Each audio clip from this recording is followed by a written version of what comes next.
Ahí apareció el live. Se está transmitiendo a través de Facebook. Ya. Ya. Yo creo que comenzamos. Sí, entonces podemos comenzar y Bueno, el que quiera puede compartir a partir de la página. perfecto. Eso también es importante que se pueda replicar. Bueno, saludos para todas y para todos. Me presento, soy Nicolás Pérez, soy docente de la carrera de Sociología, egresado también de la misma universidad, a nombre de la Universidad Central de la región de Coquimbo, a nombre también de la Fundación Chile Descentralizado, Desarrollado, y también de la Universidad Santo Tomás. Les damos la bienvenida, una cordial bienvenida a esta segunda jornada de nuestro ciclo Conversemos del proceso constituyente. Saludo también de manera bien afectuosa a los panelistas, algunos quienes también son docentes y egresados de nuestra carrera, a las y los estudiantes y al público en general que ha tenido la amabilidad de asistir hoy y de estar presente en esta instancia que lleva por nombre Conversemos del proceso constituyente. Esta es la segunda jornada, lo reitero, y la temática de ella es la descentralización y el desarrollo regional. Este ciclo de conversaciones posee un propósito que en términos generales es generar un espacio de reflexión, un espacio de debate respecto al proceso constituyente que actualmente está llevando nuestro país, ¿cierto? Nuestra democracia, nuestras instituciones, y también representa el proceso en sí un hito de suma importancia para nuestra historia democrática. Este ciclo lo organiza la carrera de Sociología de la Universidad Central desde sus dos sedes, tanto de la sede de Santiago como de la sede La Serena, y en la instancia de hoy reitero y agradezco la colaboración de la Fundación Chile Descentralizado Desarrollado y de también de la Universidad Santo Tomás. El ciclo consta de 4 jornadas. En estas 4 jornadas se van a tratar temas como la elección de los convencionales, que fue la primera jornada que ya se realizó, y la diversidad de ideas que esos convencionales representan. La jornada de hoy, que es la segunda, trata sobre descentralización y desarrollo regional. Vamos a tener una tercera jornada el próximo jueves, en la cual se van a tocar las temáticas de los pueblos originarios y de los conflictos territoriales. Y la cuarta y última jornada de este ciclo va a tratar sobre otras economías, modelos económicos sustentables y modelos económicos solidarios. Se realizan todos los días hasta el día jueves 12 de noviembre. Comenzamos el día 22 de octubre en el horario de las 17:30 horas hasta las 19, si es que la conversación, discusión y las reflexiones no se alargan, ¿cierto? Junto con también la participación del público. Las sesiones contarán con participación de egresadas, de egresados, de estudiantes también de la carrera de Sociología, también de sus académicos y de otras disciplinas. Hemos también involucrado representantes de organizaciones sociales, trabajadores del Estado, etcétera. La metodología que tienen estas sesiones son de tipo conversacional y participativas, y en eso hemos intentado imprimir un sello en el transcurso de las jornadas que se han realizado y también de la presente jornada, donde un moderador, que en este caso soy yo, propone preguntas a los panelistas y estos panelistas van respondiendo, y de ahí se van generando un debate, una reflexión o una conversación. Reitero, esta jornada trata y las temáticas a tratar son descentralización y desarrollo regional. Paso ahora a presentar a los participantes, a los panelistas de la instancia. Contamos con la grata participación de Cedric Steinlein, que es licenciado en Historia, es doctor en Filosofía, Se desempeña como académico de la Facultad de Ciencias Sociales y Comunicaciones y de la Dirección de Formación e Identidad de la Universidad Santo Tomás, sede de La Serena. Su área de especialización es la historia del pensamiento político. Ha publicado numerosos artículos en revistas especializadas en esta área y ha participado en equipos de investigación en esta misma línea de estudios. Contamos también con la grata participación de Alejandra Vivanco. Alejandra Vivanco es trabajadora social de la Pontificia Universidad Católica de Valparaíso.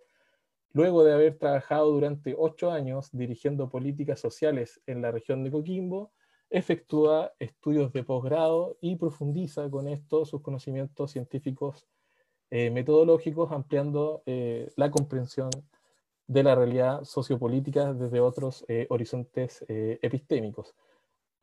Desarrolló y realizó sus estudios de doctorados en Lovaina la Nueva, vuelve a Chile en agosto del 2015 y retoma su carrera docente en diferentes casas de estudio de esta región. Desde mediados del 2017, Alejandra Vivanco asume como presidenta del capítulo regional, del capítulo Coquimbo, de la Fundación Chile Descentralizado Desarrollado. Javiera Carvajal, que es socióloga, es egresada de nuestra casa de estudios de la Universidad Central de la región de Coquimbo, cuenta con un diplomado en liderazgo social y también un diplomado en promoción de una convivencia libre de violencia. Desde el año 2018, Javiera colabora en distintas actividades del Observatorio Regional para la Transparencia en la región de Coquimbo, y su tema de interés principal es el área de transparencia y gobierno abierto, también una grata participación.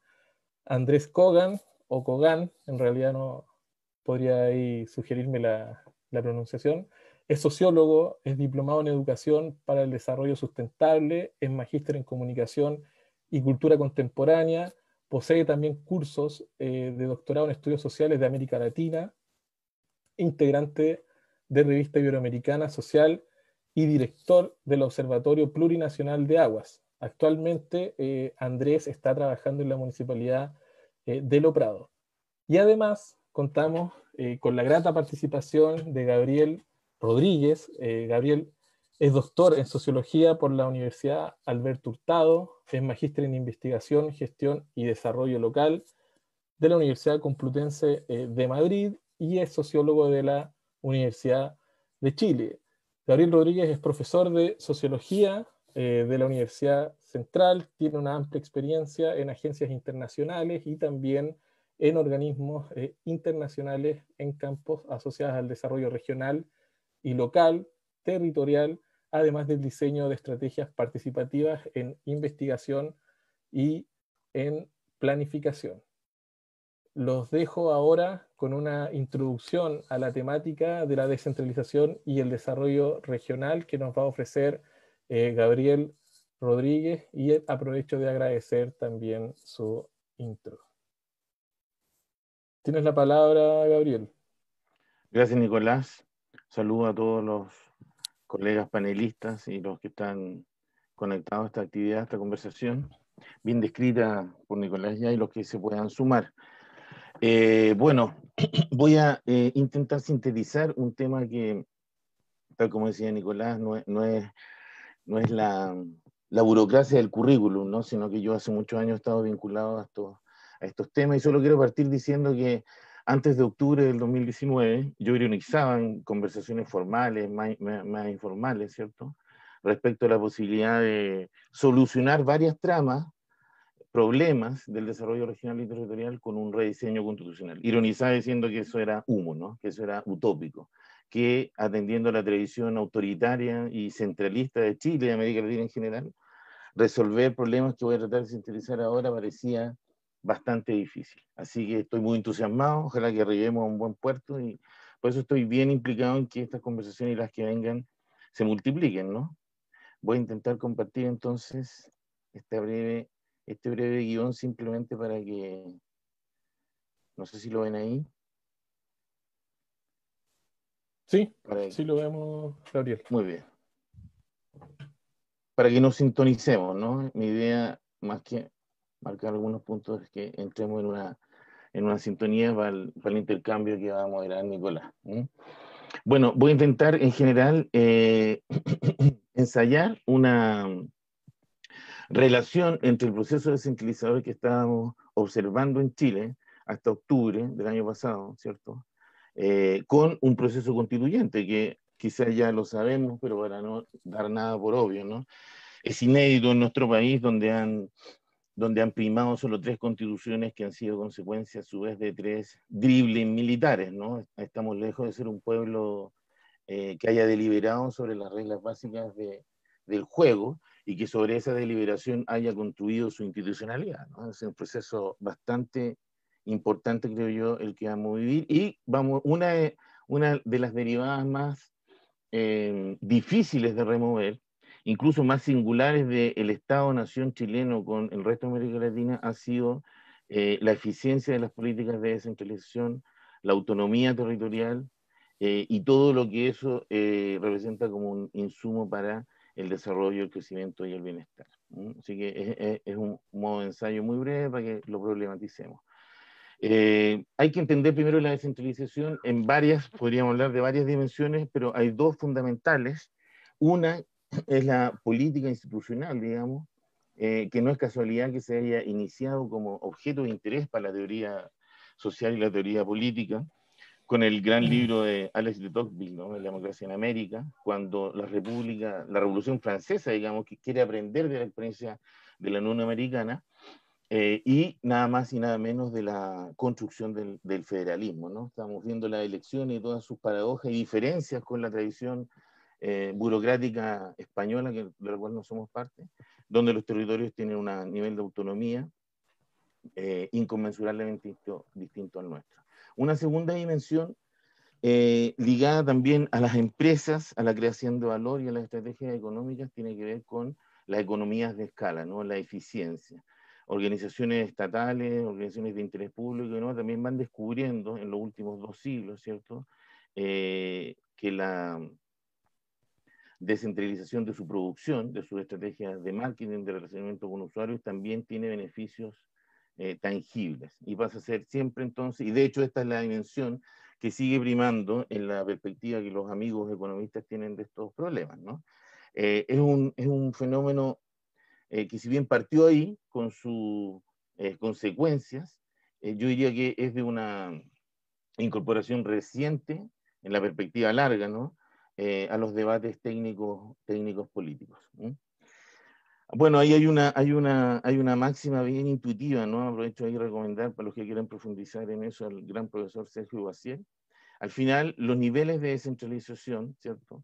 De un territorio, de un estado, son siempre un continuo, se va moviendo, y es consecuencia, como dice nuestro profesor, de un contrato social, y ese es el enganche principal con el momento constituyente que yo creo que se deriva, ¿no? El contrato social en un momento constituyente cambia. ¿Eh? No sabemos la magnitud del cambio, vamos a tener 1 año o casi 2 años de deliberación. Repito, al ser inédito podemos aprender de experiencias de otros estados, de otros territorios, pero nuestro propio devenir como pueblo y con otros pueblos no ha vivido esta experiencia. Digamos. Así que esa modificación del contrato puede ser, digamos, leve, puede tener carácter más de ritualista o puede ser profunda, digamos. Y sin duda que ahí van a haber intersecciones con el momento, niveles de descentralización que teníamos hasta octubre. ¿Cuáles eran esos niveles o puntos de partida o elementos basales de lo que mostraba el Estado de Chile, la administración del Estado de Chile, ¿cierto?, en esta materia? Primero, en concordancia, diría yo, con toda América Latina, salvo con las excepciones de la tradición federalista, que no es una diferencia tan importante, Argentina, Brasil, México, en alguna medida Venezuela. Ahí el historiador Claudio Vélez da muchas luces respecto a esto, ¿no? Mezcla de la tradición ibérica, como dije, y también que al ser territorios coloniales, los que entraron al Imperio Español, no fue el criterio del buen poblamiento, del buen vivir, el que explicó tanto el diseño de sus ciudades como sobre todo la institucionalidad ad hoc de la cual nosotros somos herederos, ¿no? El hipercentralismo, no lo voy a aburrir con indicadores, vamos a revisarnos, tiene múltiples síntomas, ¿no? Y en el caso del Estado de Chile, lamentablemente, como dije, tiene los primeros lugares en varios de estos indicadores. Otro problema que no se ha resuelto, a pesar de que este diagnóstico tiene, o sea, quizás tiene más años, ¿no? Pero en lo formal puede tener ya casi 25 años. Yo recuerdo que el año 1995 en la Subdere, en pleno periodo de la recuperación democrática, ¿no? Sacó un libro que se llama El Chile descentralizado que queremos, que es muy similar al libro que casi 20 años después, o la propuesta que hizo la Comisión del Gobierno de Bachelet II sobre descentralización, ¿no? Donde el diagnóstico y las propuestas eran bastante similares, lamentablemente, como muchos quizás de los otros problemas que van a ser tratados en este rediseño constitucional. En pocas palabras, la decisión del gasto fiscal por parte de los gobiernos regionales y municipios no se ha movido mucho del 10 al 15%, cosa que vamos a ver en un gráfico más adelante bastante baja, ¿no? En tercer lugar, sobre todo nuevamente en el caso chileno, se observaba un déficit democrático ancestral. Chile es el único estado de Sudamérica que nunca ha elegido su autoridad subnacional. Y estamos a puertas en abril, si es que no ocurre otra cosa, que esto es como, estamos como en terreno frágil, ¿no?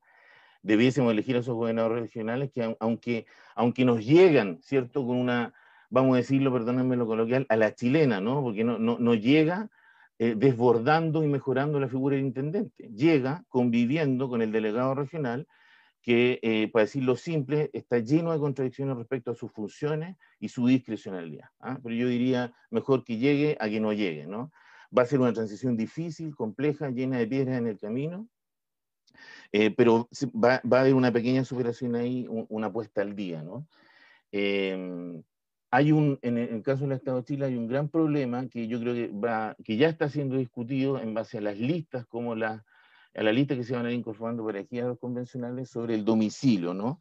El domicilio que a veces con algunos casos emblemáticos de gente que, para decirlo territorialmente, ¿no? Gente que toda su vida ha vivido en Vitacura y que está representando a Arica o Punta Arenas, ¿no? Yo muchas veces digo que el primer combo de esa situación es lo que revela cómo la oligarquía concibe el territorio, ¿cierto? Y como un tablero de ajedrez donde pone y saca candidatos, pero también hay un segundo combo o remesón para las propias comunidades que en esos territorios eligen a gente que no vive ahí, ¿no? Este problema o sea, se ha incrementado, ¿no? Hay puros resquicios en este asunto, y al ser la elección de los convencionales derivada de la misma metodología, las mismas normas que los diputados, vamos a ver esto.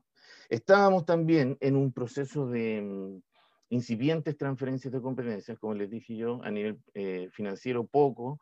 Los gobiernos regionales sí han ampliado en los últimos 5 años, pasando de las 3 históricas divisiones que tenían, de administración, de planificación, se han agregado fomento productivo, desarrollo social y humano. En los últimos 5 años sí hubo un cambio sustantivo en las capacidades de los gobiernos regionales, y esperemos que ese proceso se acelere, ¿no? Pero digo que es incipiente porque no viene, de hecho, si fuera, como digo, en la perspectiva económica sería mucho más duro, ¿no?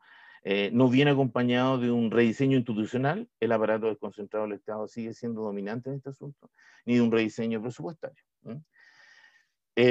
Aquí solamente grafico, espero que cambiemos este cuadrito en abril, ¿no? Lo urgente de estas medidas y también lo lento que ha sido la evolución de las instituciones en Chile. Ven ustedes ahí que el único Estado que nunca ha elegido a sus autoridades subnacionales, esto no es algo que haya quitado la dictadura, sino que nunca los territorios han podido tener esa designación, algo que va a cambiar, ¿no? Y acá, fíjense, este es un comparativo entre países que son unitarios. ¿Ah? No, por eso me parece interesante, porque si pongo todos los países, incluyendo los federales, es como va a deprimirse, ¿no? Pero de los países que se declaran unitarios en su estructura política, vale decir, también en los niveles de autonomía territorial, sobre todo en el gasto fiscal, Chile está en un 15% hace rato. Las primeras mediciones de la Subdere son como del año 2007, y ese, o sea, del total del gasto público, lo que suman el gasto de los gobiernos nacionales no pasa del 10 al 15%. Por eso muchos decimos que este es un paso casi tan importante como la democratización y el rediseño institucional, ¿no? Porque podemos tener una comunidad política más robusta en los territorios de Chile, más democrática, ¿cierto? pero son el aparato desconcentrado, son las agencias centralizadas, como ironizo yo a veces, las 8 manzanas en el entorno de la moneda, ¿no? Las que tienen aproximadamente el 85% del gasto fiscal. ¿Qué veo yo, qué propongo yo para que discutamos en esta intersección del diagnóstico entre un proceso descentralizador y un momento constituyente, digamos? Yo primero que el primer tema, campo, problema o desafío va a ser el de la autonomía territorial, que aquí entramos a temas de incluso de filosofía política, ¿no? En tanto que cada comunidad, cada nación, cada grupo humano tiene el perfecto derecho a perseguir su autogobierno, ¿no? En la perspectiva larga. Y esa ha sido la historia de la humanidad, donde han habido algunas naciones que han podido mantenerse y proyectarse sometiendo a otras y otras transformándose, ¿no? En la modernidad, esas definiciones con distintos reposos institucionales, ¿cierto? En momentos de quiebre, enfrentación y confrontación, pero también en momentos de reposo y como asambleas constitucionales, se han redefinido. No es casualidad que recordemos la Constitución federalista de Infante en ese periodo de ensayo constitucional, que fue un intento, ¿no? Fue un intento que tuvo su expresión de fuerza en lo que hizo la región de Biobío al principio del siglo XIX. De ahí para adelante, el sello unitario de Chile no ha hecho más que consolidarse. Por lo tanto, yo creo que ese va a ser un primer encuentro entre el proceso descentralizador y el proceso constituyente, ¿no? La definición del Estado de Chile como un Estado unitario o un Estado federal o un Estado que tenga otras características donde se pueda innovar al respecto, ¿no? Un minuto, Gabriel. Vale, ¿por qué lo digo? Porque esto trae muchas consecuencias con insumos o criterios económicos, sobre todo. El modelo extractivista, la participación política, la gestión eficiente de recursos.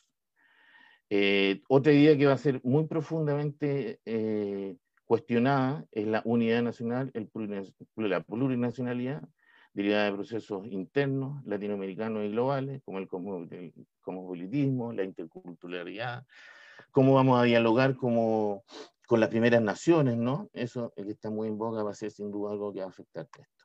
Los desafíos que yo veo, que las capacidades, demandas y convicciones locales o regionales se desplieguen para que aprovechemos este momento constituyente acercándonos a un Estado descentralizado. Eso no se requiere decretar desde Santiago ni menos desde la convicción. La demanda debe venir de los territorios, ¿no?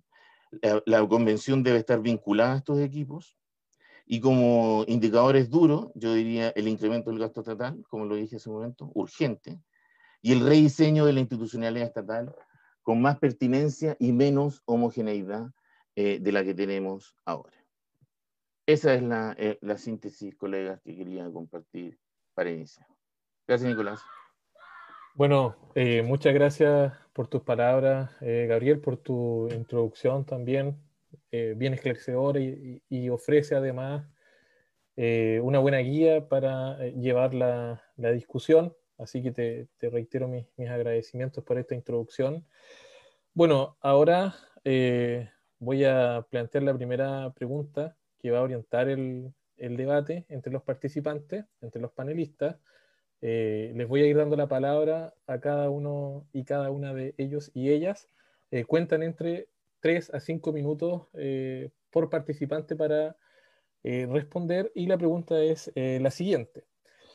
Ciertamente se hace referencia a la descentralización y a este proceso con bastante frecuencia en el debate público, ¿cierto? En el debate público nacional y en el debate público local, aún más hoy en este contexto, considerando, digamos, el debate constituyente y el momento constituyente por el cual está atravesando Chile.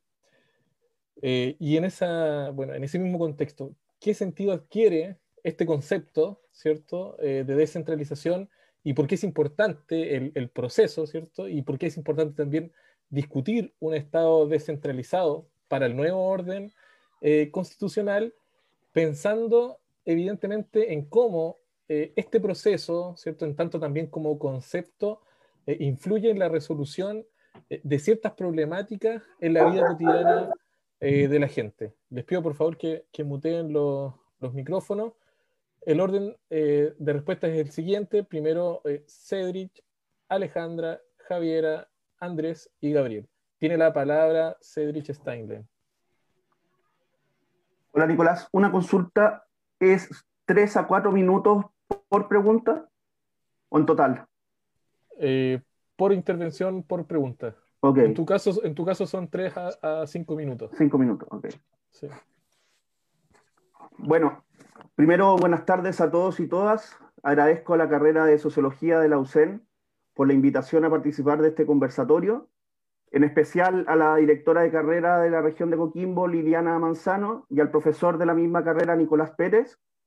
Mi primera respuesta se va a centrar desde una perspectiva historiográfica de la historia social.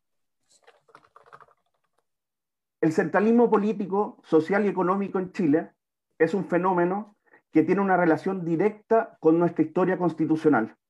Este se puede rastrear desde la Constitución de 1833, luego del periodo de organización de la República, que contempló una serie de ensayos constitucionales, como por ejemplo las leyes federales, de las cuales comentaba también Gabriel anteriormente. Pero luego de estos ensayos constitucionales y luego de la instauración de la Constitución de 1833, se consolida en Chile una república autoritaria, fuertemente centralista, con una élite gobernante que estableció un proyecto conservador en lo político y liberal en lo económico. Esta élite era heredera de la aristocracia terrateniente colonial que se encontraba asentada principalmente en el centro sur y en el valle central de Chile, y cuyas redes de poder se concentraron en la ciudad de Santiago. Luego de una serie de transformaciones económicas tras las primeras décadas de la formación del Estado chileno, surge a partir de la segunda mitad del siglo XIX una nueva clase mercantil originada por la riqueza minera de la plata y el aumento de las exportaciones del cobre en el norte de Chile.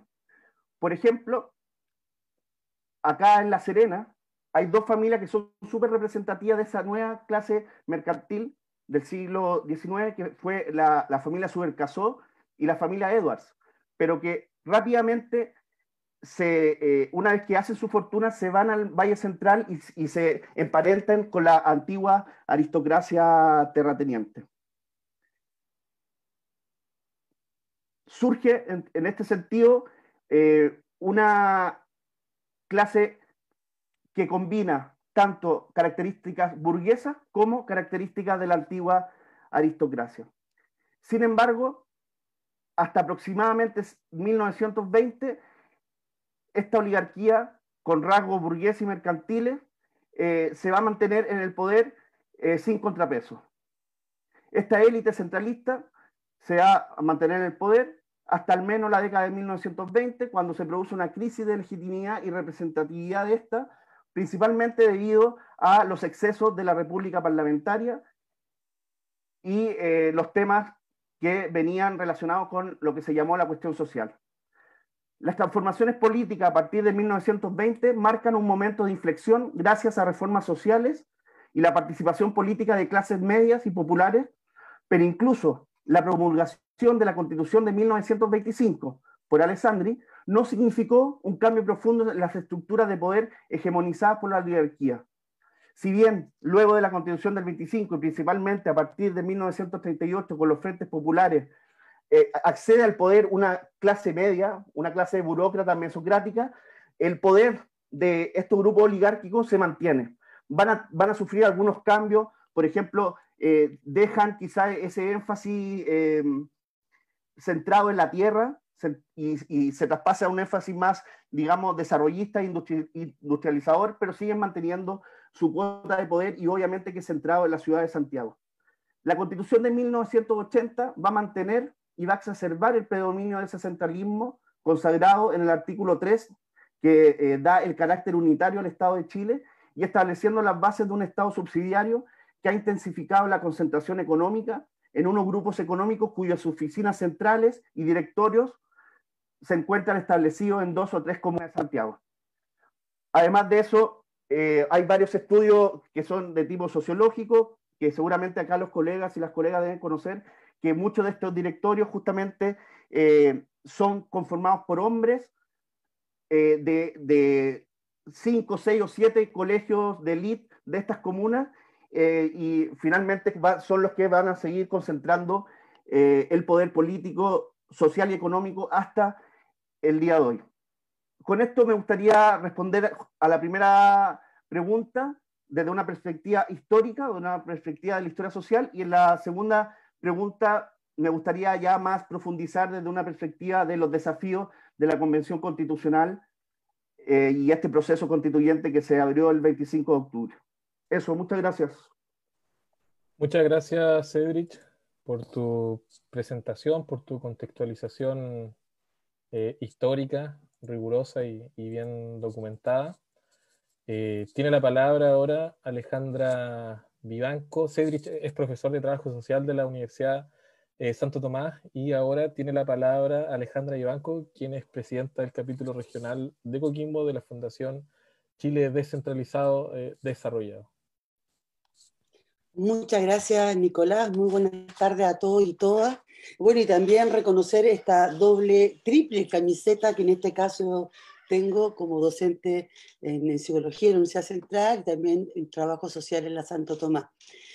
Bueno, estaba pensando, escuchando a Gabriel, escuchando a Cedric, de lo importante que es la descentralización, sobre todo cuando podemos ver y reunir algo que efectivamente que pueda reconstruir las confianzas y la democracia en nuestro país, las lógicas distintas, cómo las abordamos desde la historia, desde la contradicción, desde dónde abordamos nuestro problema. Bueno, la pregunta que me parece que en mucho sentido, ¿por qué hablar de descentralización?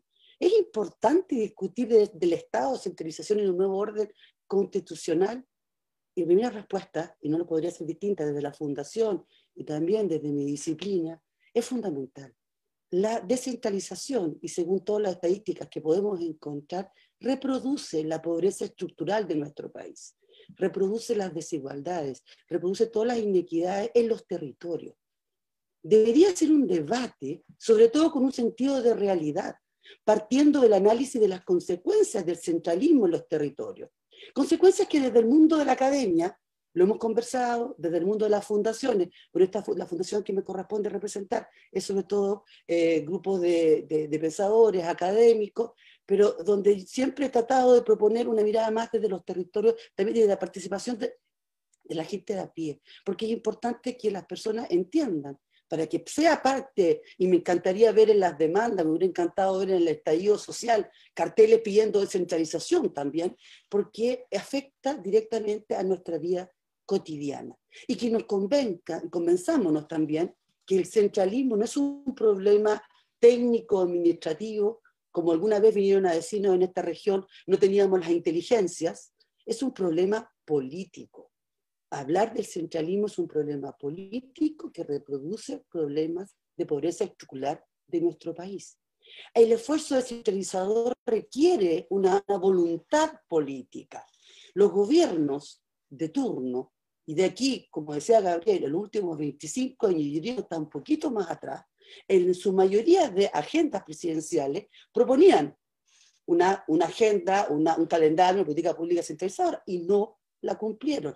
La última fue días antes del estallido social, el 16 de octubre del año pasado, que se presentan las consecuencias de el análisis de la agenda corta de centralización, que queda suspendida, con los intentos continuos de eliminar la elección de gobernador regional, limitar las competencias regionales, porque no sacamos nada con elegir el gobernador si no acompañamos con todo el apoyo presupuestario, financiero y decisional también. En el fondo, y no voy a contradecir a los expositores anteriores, nuestra Constitución está inspirada fuertemente en un Estado presidencialista, hiperpresidencialista, altamente centralizado, vertical, homogeneizante, y que lo vimos. Pensemos en todas las medidas, sobre todo en los primeros discursos presidenciales con las respuestas a la emergencia sanitaria. Medidas centralizadoras que no reconocían las diferencias territoriales.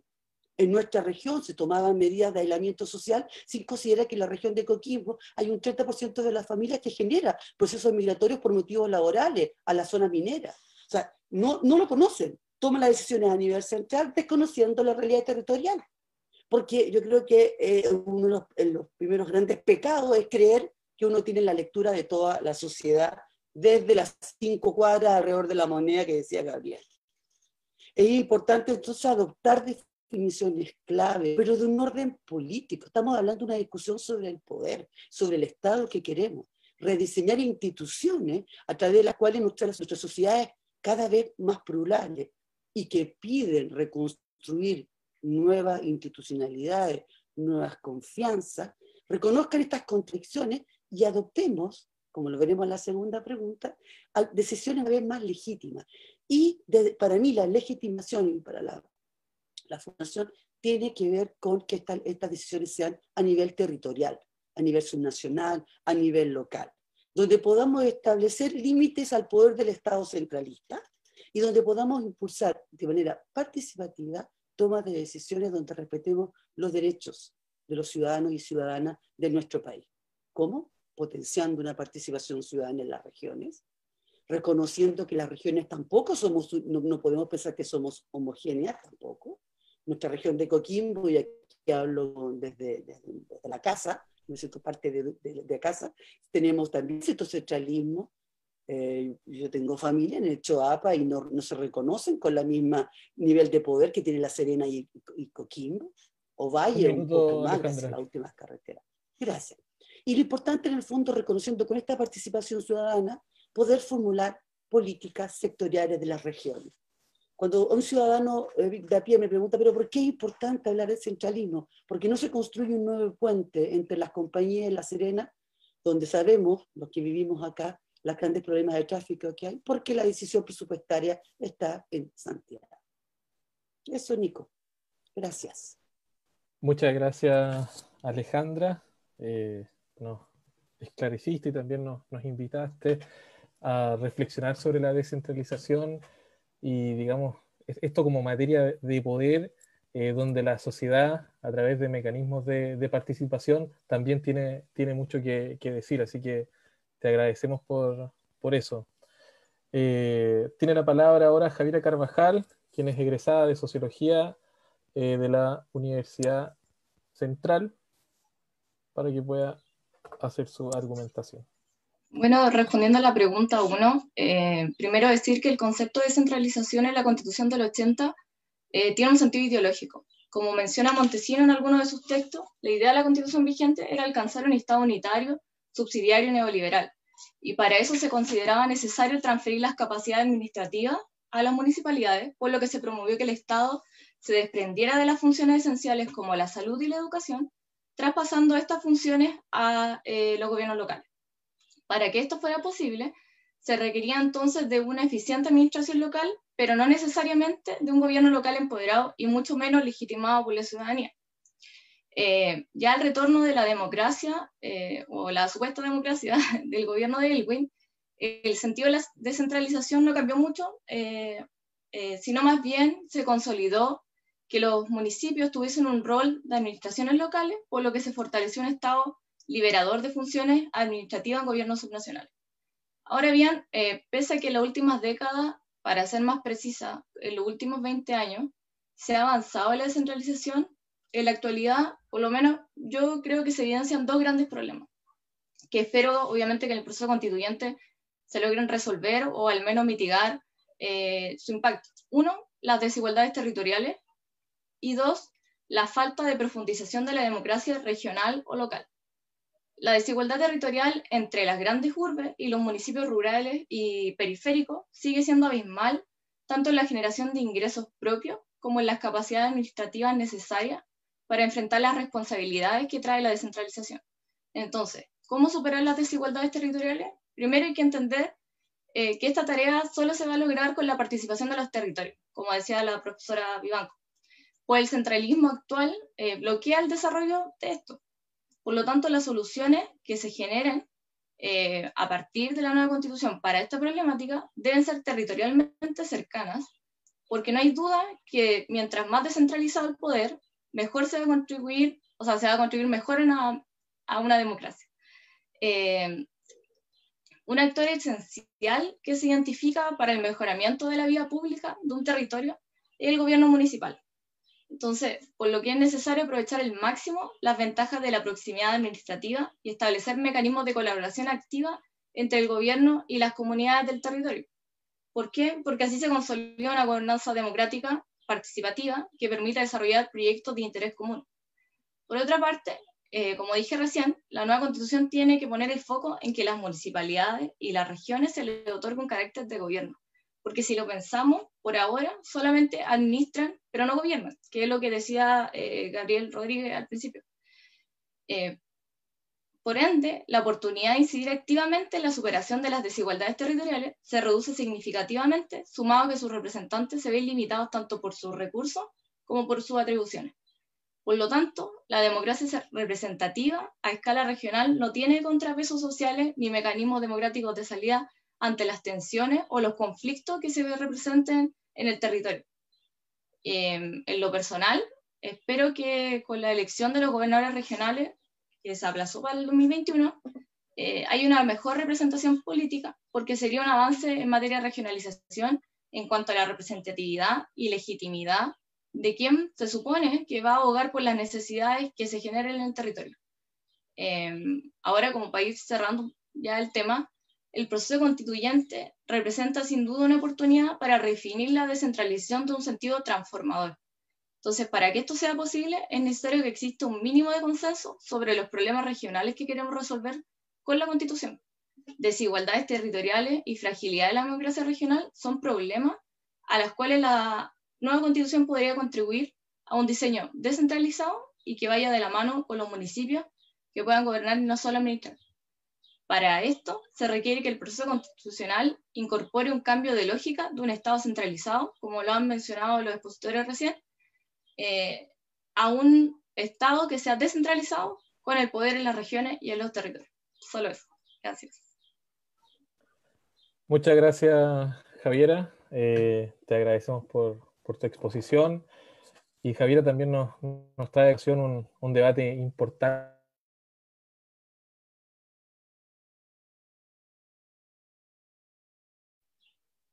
¿Siguió pegado? Sí, te quedaste sí. pegado.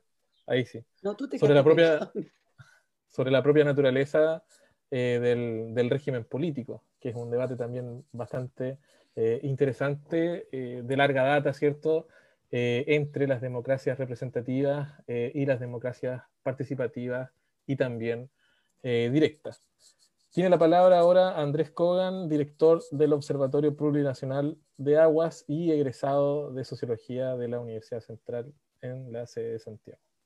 Te escuchamos, Andrés. Bueno, buenas tardes a todas y a todas. Muchas gracias por la invitación de la Universidad Central, que fue la universidad que yo estudié y egresé de la sede en Santiago, y qué bueno que hayan hecho esta instancia de diálogo y conversación. Me gustaría presentarle una reflexión a partir de la descentralización, compartirle una reflexión quizás crítica con respecto a cómo, desde qué lugar estamos entendiendo la descentralización. Chile se encuentra en un momento inédito de su historia, luego de la aplastante victoria del apruebo en el plebiscito constitucional del pasado 25 de octubre, el cual ha generado muchas expectativas sobre las grandes discusiones que se vendrán a nivel país durante los próximos meses.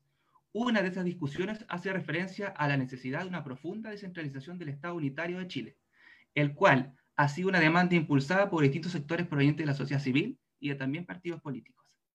Es así como las críticas al Estado por su carácter centralizado y burocrático se han evidenciado en la gran desigualdad histórica entre Santiago con el resto de las regiones del país, la cual se puede reflejar en el nivel de ingreso, el acceso al trabajo, a la educación, a la salud, a la vivienda, a la infraestructura y a la misma representación de sus autoridades regionales, las cuales recién en el año 2021 se elegirán de manera democrática por la ciudadanía.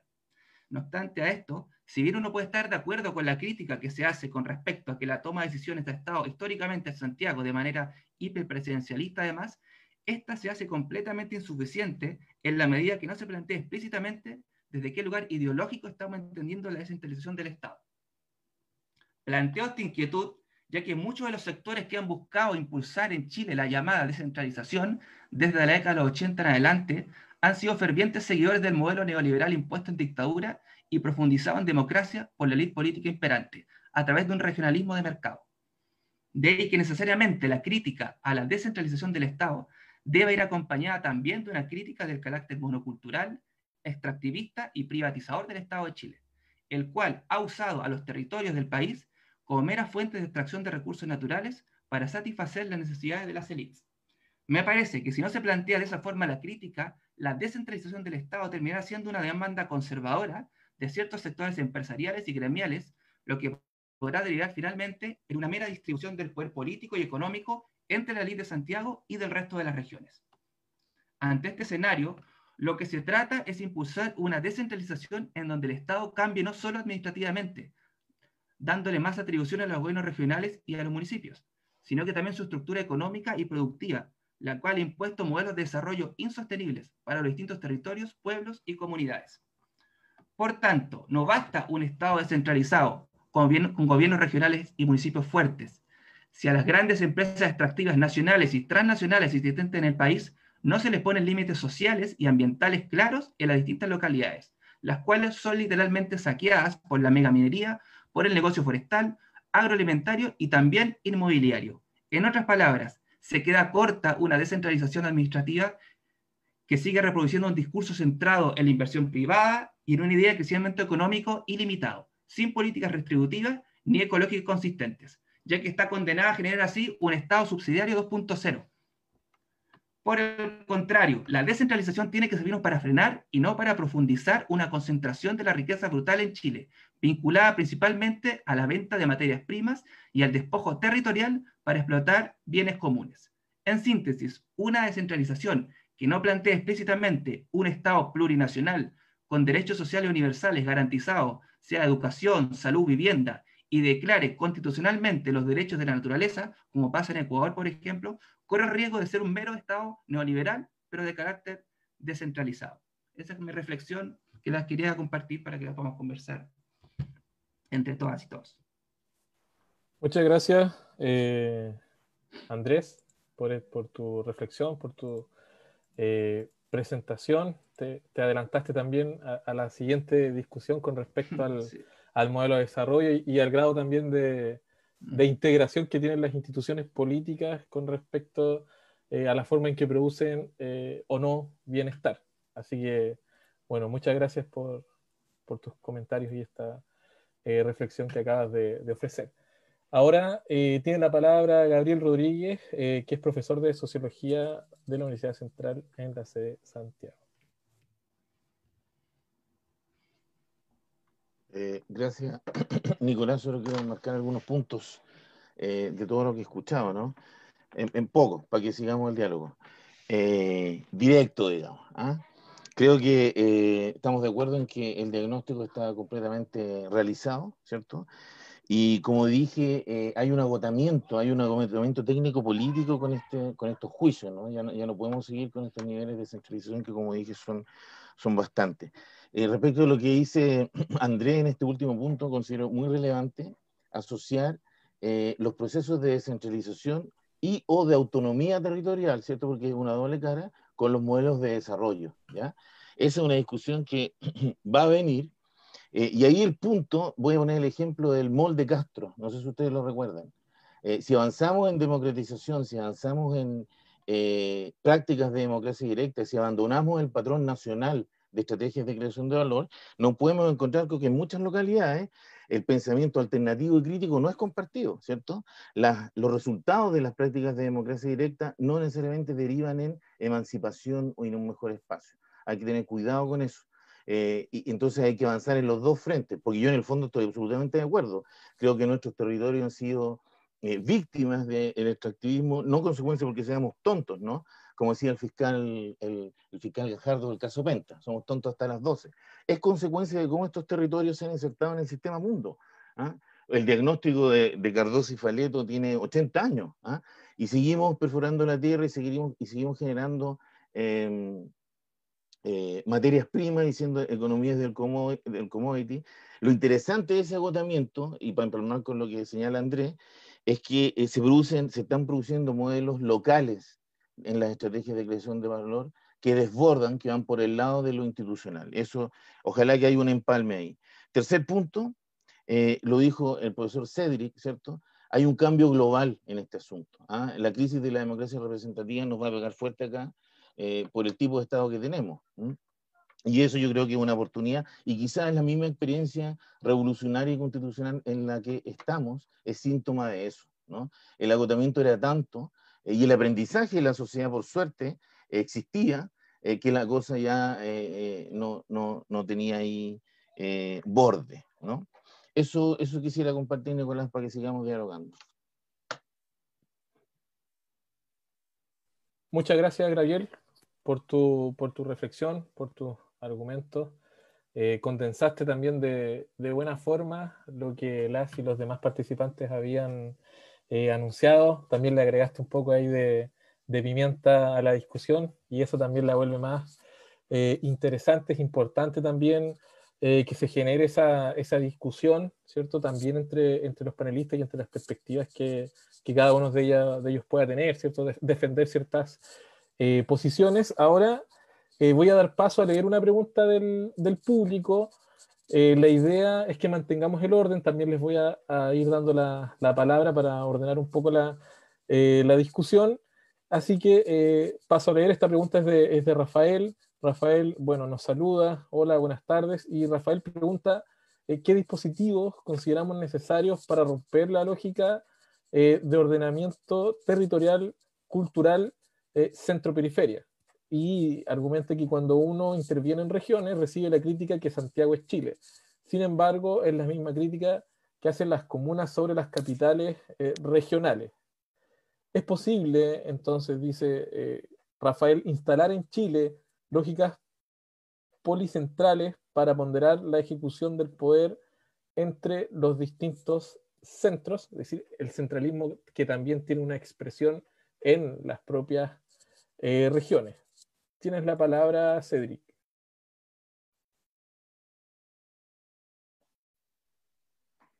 Bueno, muchas gracias, Rafael, por la pregunta. Lo primero que se me viene a la mente a partir de lo que comentaste es que es necesario, además de una serie de medidas que luego voy a comentar en la próxima respuesta, de descentralización que deberían ir incluidas en la nueva constitución y desarrollada a partir del trabajo de los convencionales constituyentes, me parece que es sumamente necesario que, para que no se replique el centralismo que existe hoy entre Santiago, la metrópoli y las regiones, también dentro de las regiones, es que existan mecanismos deliberativos a nivel comunal, a nivel también provincial. O sea, que no solamente el gobernador regional tenga autonomía política para decidir cuáles son los énfasis para su región, sino que también sea la ciudadanía, a partir de mecanismos deliberativos comunales, a nivel local, a nivel provincial. Estoy pensando en la provincia de Limarí, por ejemplo, no la provincia de Elqui, del Choapa, en donde y a través de los cuales puedan deliberar sobre cuáles deberían ser los lineamientos de desarrollo de sus provincias, de sus comunas y de sus regiones. De esa manera desconcentramos el poder que podría recaer en un eventual gobernador regional que tenga las atribuciones de una autonomía política, administrativa y económica que esperamos que tenga luego de promulgada la nueva constitución. Eso te respondería. Gracias. Muchas gracias, Cedric. Alejandra, nos interesa conocer tu opinión. Mira, muchas gracias. Sí, yo creo que también y comparto mucho de lo que estaba planteando Cedric. Yo creo que lo más importante efectivamente es generar dentro de las tareas que va a tener este gobernador regional, pensar la región. O sea, yo lo primero que hay que hacer es qué región queremos, qué región pensamos, la planificación, efectivamente lo que el territorio pretende como su proyecto de desarrollo. Para mí, descentralización tiene necesariamente que ir acompañada con un modelo de desarrollo sustentable. Cuando yo le dije la pregunta a Rafael, Acordamos un poco de los famosos COSOC, los consejos económicos y sociales, que existieron en algunos minutos con alta fuerza en los municipios. Y estos COSOC quizás se podrían, pensando como una estructura, reproduciendo o articulando, coordinando, son los principios que yo pensaba mencionar en la segunda pregunta, pero coordinando a nivel provincial, desde la realidad local, y generando esta articulación que va desde el pensar la región y a tomar las decisiones y deliberar, en el fondo, de cuáles son estas soluciones a los problemas públicos que tenemos pensados para nuestra región de Coquimbo en particular. Es un poco esa la respuesta, Nico. Gracias, Alejandra. Javiera, te escuchamos. Sí, respondiendo a la pregunta de Rafael, yo pienso que algo similar a lo que piensa Cedric, que hay que tratar de no replicar el centralismo, porque sería básicamente seguir en lo mismo, pero hay que establecer mecanismos de democracia directa que tengan relación con los territorios, y donde, no sé si la palabra es que se realicen diagnósticos, pero que se realicen consultas ciudadanas, en donde la ciudadanía, valga la redundancia, pueda decir por sí misma cuáles son sus necesidades. Por lo tanto, creo que a lo que hay que apuntar es hacia modelos de desarrollo locales que tengan sentido con la comunidad, con los territorios. Solo eso. Gracias, Javiera. Andrés, con respecto a la pregunta de Rafael. Ahí sí, con respecto a la pregunta de Rafael, bueno, coincido con Javiera y tratar de complementar lo que dice, la democracia lo más participativa y directa posible, no sé, los municipios, tiene que ver como cómo generar instancias, ya sea a través de plebiscitos, de consultas, pero que no sean meramente consultivas, realmente generen cambios, realmente sea en los municipios, sea donde sea finalmente. Lo que se trata es como democratizar la democracia que existe. Yo creo que ese es el tema, profundizar la democracia, mientras más participación haya, mucho mejor, y tiene que ir por ese lado, yo creo, ¿no? Yo creo que mientras más mecanismos participativos hay, ¿cuántos plebiscitos se hacen a nivel municipal? Muy poco. Ahora el año pasado se hizo un plebiscito bastante importante por el tema constituyente. Fueron los municipios los que impulsaron justamente la consulta por la nueva constitución, que fue bastante valioso, pero eso se queda corto. O sea, falta mucha participación, y pueden haber muchas instituciones, pueden estar los COSOC, pueden estar muchas organizaciones, mucha legislación al respecto, pero ¿qué tanto deciden los ciudadanos finalmente? Ese es el tema, yo creo. Muchas gracias, Andrés. Bueno, es todo un tema respecto a los municipios, porque también es importante, creo yo, darle mayor poder a los consejos comunales, ¿cierto? Considerando que en muchas ocasiones se tiende a reproducir un poco la lógica del hiperpresidencialismo, pero ahora a nivel municipal. Así que también es importante quizás pensar en instituciones que sean capaces de fiscalizar, digamos, el poder desde los territorios, y también tengan facultades, digamos, para poder generar, ¿por qué no?, iniciativas de ley que sean coherentes con la identidad de lo local, ¿cierto? Gabriel, ¿te escuchamos? Sí, mira, muy brevemente ir comentando algunas cosas que salen. Sin duda que también creo que hay un acuerdo en la pertinencia de facilitar y participar de las prácticas de democracia directa. Yo creo que ese es un proceso de aprendizaje global que está ocurriendo en Chile. No hay que olvidar, tal como señala Andrés, el clima social local que vivimos desde la Revolución de Octubre en adelante. No sé cómo fue en La Serena, Coquimbo, vi los desórdenes, ¿no?, que fueron con el estándar nacional, pero el cabildeo como verbo, sí brotó porque había un contexto anterior que no viene dado por la ley. Y ese es mi segundo punto. Nada prohíbe que los territorios locales, ciudades grandes, ciudades cabeceras de región actualmente, entornos de cuencas medioambientales, vayan formulando ese proyecto de desarrollo. Eso no va a ser decretado ni por Santiago ni por la Convención. Eso tiene que salir, y eso está bastante estudiado, no lo voy a alargar con eso, desde las propias conversaciones locales, regionales. Y ese es un conflicto grande.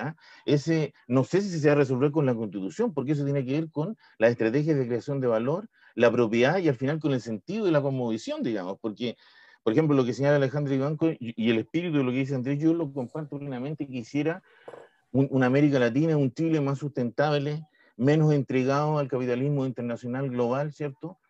Yo lo quisiera, pero veo que eso no es compartido, digamos, que hay una disputa sobre los modelos de desarrollo. Y esa disputa se tiene que ir creando con instituciones de democracia directa, como digo, que va creciendo. Otro punto que quiero poner ahí como pelos a la sopa, ¿no? Pregunta directa: ¿quién conduce la sociedad? ¿Quién conduce las comunidades? Estamos viendo que con un gobierno de derecha, ¿cierto?, se está produciendo una revolución constitucional inédita. Estamos viendo que, volviendo a las planificaciones, que es un tema muy interesante, si vemos los PLADECOs, las estrategias regionales, cada región se ha dado un horizonte, se ha dado una idea de que cómo vivir, ¿no? ¿Y por qué no se concretan? ¿Por qué seguimos en esta dinámica? Hipótesis, pueden haber hipótesis ahí, pero las empresas grandes, globales y nacionales que se mueven con alcance nacional no conversan, no vienen a estos foros, no conversan en la estrategia regional, no se meten en las prácticas de democracia directa, ven al tablero como los partidos políticos nacionales que tienen presencia regional, donde ponen al ciudadano de Vitacura, ¿cierto?, siendo candidato a Arica y Magallanes. Eso es muy difícil, digamos, capturar el Estado, digámoslo así. Lo vamos a reformar. En 2 años vamos a tener otro Chile, luego vamos a tener una conversación regional. Lamento decir que no basta para cambiar el modelo de desarrollo como lo entendemos. Hay que hacer conversaciones locales, ¿cierto?, y propuestas e innovaciones que se están haciendo. Yo conozco incipientes, ¿cierto?, las conocemos todos los que nos interesan estos temas, y esas no están al alero, por suerte, del patrón nacional de producción con el que fuimos criados, digamos. Termino mi comentario recordando lo que hoy día es tan fácil decir como un territorio perdedor, Puchuncaví, Quintero, ¿no?, que en la década de los años 50 ese fue un territorio ejemplar en la política de desarrollo industrial de Chile, aplaudido por todos los actores de todos los abanicos. Eso era lo que había que hacer, ¿ya? Y el aprendizaje de 80 años después no viene dado ni por una constitución. De hecho, estamos en el orden neoliberal, desde el orden neoliberal y desde un gobierno de derecha estamos tratando de cambiar estas cosas. Entonces, dicho de otra manera, aunque la constitución nos acomode mucho y tengamos gobernantes nacionales y regionales de izquierda, eso no basta, porque los actores estratégicos en la creación de valor no los veo participando de esta conversación. Cambio. Muchas gracias, Gabriel. Bueno, Gabriel nos recuerda una vieja pregunta que también plantea un sociólogo contemporáneo bien reconocido como es Bauman, en el sentido de que cómo podemos solucionar problemas globales desde lo local. Y ahí también han emergido con fuerza también nuevos municipalismos, y creo que lo que ha hecho, por ejemplo, solamente por mencionarlo, Jadwe con el impulso de las farmacias y las inmobiliarias populares, que también lo ha copiado y lo ha exportado desde el municipio de Nápoles, va en esa lógica, ¿cierto? En cómo también desmercantilizamos la vida pública y cómo reforzamos los municipios, entregándole más poder a la institucionalidad, pero también a la ciudadanía y a la gente. Bueno, vamos a pasar a la pregunta 2. Les pido, por favor, si hay cierta interpretación, si se quiere recoger algo de la discusión anterior, también aprovechen en estos 3 a 5 minutos con los que cuentan de dar ese punto de vista. Bueno, la pregunta 2 dice así: ¿de qué manera abordar el debate del desarrollo regional? Este foro, esta discusión, consideraba tanto la descentralización como el desarrollo regional, agregando ahí entre medio una I, ¿cierto? Descentralización y desarrollo regional. ¿De qué manera abordar el debate del desarrollo regional en el trabajo de la convención, yendo más al proceso constituyente? Incluyendo en esto la pluralidad de voces presentes en los territorios de nuestras regiones y comunidades. En este sentido, la pregunta definitiva es cómo se asegura, ¿cierto?, que los anhelos, que las esperanzas que hay en la gente, que hay en las comunidades, que hay en esa zona de sacrificio que le dieron una victoria bien abrumadora a la prueba, ¿cierto?, se vean reflejadas y terminen por verse reflejadas en el nuevo texto constitucional a través de una matriz de desarrollo que considere esa misma heterogeneidad, esa misma pluralidad de voces. Repetimos el orden y tiene la palabra Cedric Steinlein.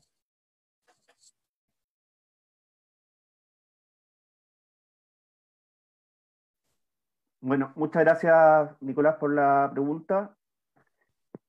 Quiero ligar mi respuesta con mi mi punto de vista planteado en la primera pregunta, que tiene que ver con un análisis desde una perspectiva histórica, desde una perspectiva historiográfica de la historia social, y en particular en relación a cómo las élites centralistas en Chile, desde 1833 hasta el día de hoy,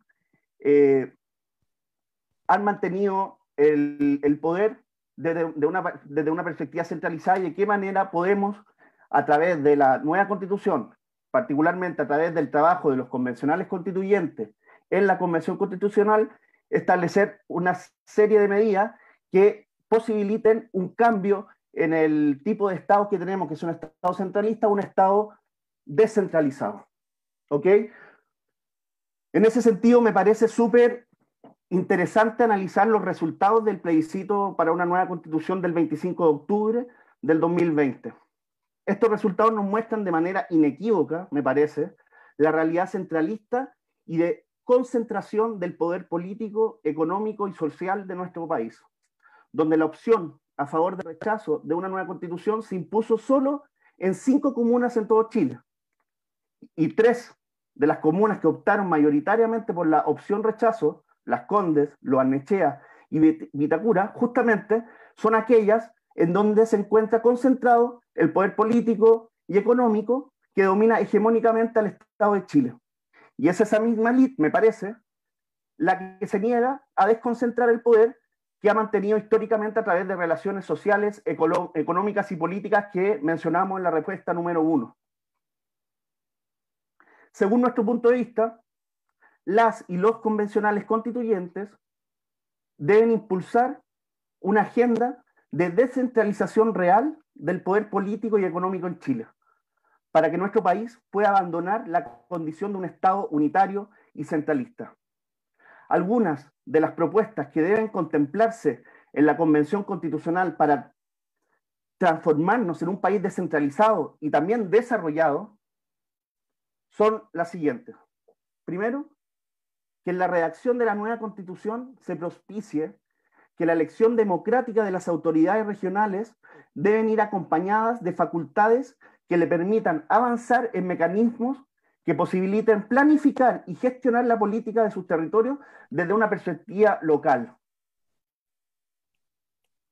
Número 2, además de lo anteriormente mencionado, se deben establecer nuevas reglamentaciones tributarias que reconozcan las especificidades de cada una de las regiones.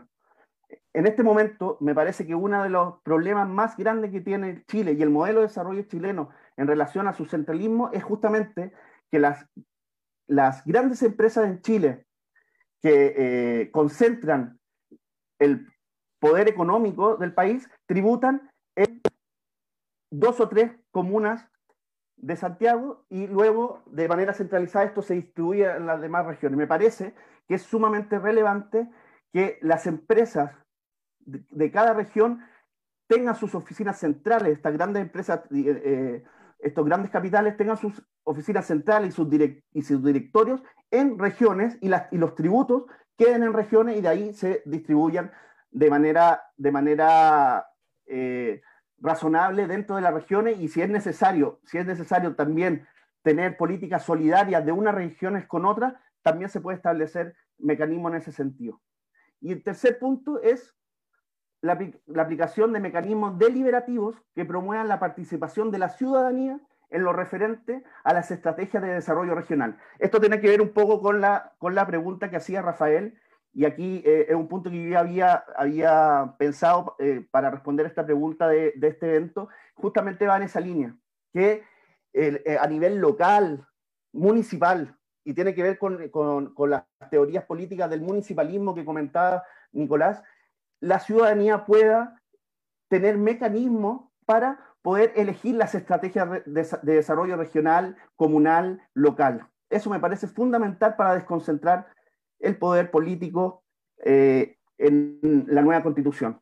Y en este sentido, para hacer una síntesis y resumir lo que acabo de comentar, la nueva Constitución Política de la República de Chile debería consagrar un Estado descentralizado que otorgue mayor autonomía a las regiones que la conforman. Esto supone que el Estado tiene la obligación constitucional de fortalecer las regiones a través de la entrega de facultades políticas, económicas y administrativas que favorezcan un desarrollo equitativo y solidario de estas. Esa es mi respuesta, Nicolás. Muchas gracias. Gracias, Cedric. Gracias, Cedric, por tu buena argumentación. Alejandra, estamos interesados en saber más. Yo creo que es la respuesta del millón, y es la respuesta que yo espero, porque yo creo que lo primero es no atribuirse las verdades ni desde la academia, ni desde el mundo político, ni desde el mundo, porque como bien remarcaba Cedric, que el gran triunfo del rechazo de la apruebo, y efectivamente el gran triunfo de la Convención Constituyente, es el hecho que la ciudadanía quiere también tomar las decisiones y participar en estos procesos. Entonces, dejemos de hablar por los otros también. Entonces, los constituyentes, yo creo que en este pensamiento, en este texto que se va a construir, lo primero es preocuparse de que este problema de la centralización sea un problema sentido como un problema común y como el motor que nos va a diferenciar para tomar las decisiones importantes desde la planificación, desde el diagnóstico, como muy bien decía Javiera, desde la planificación, como yo daba a articular con la respuesta anterior. En el fondo, en este proceso constituyente, generarnos los cuestionamientos, las preguntas, la discusión sobre cómo vamos a distribuir el poder en los territorios. Un Estado unitario, un Estado regional, un Estado federal, que es algo que no se sigue discutiendo. ¿Cómo nos vamos a vincular sobre todo los territorios para garantizar que los derechos fundamentales sean promovidos, respetados y conducidos por los poderes públicos? Pero también discutir en esta Constitución qué tipo de democracia.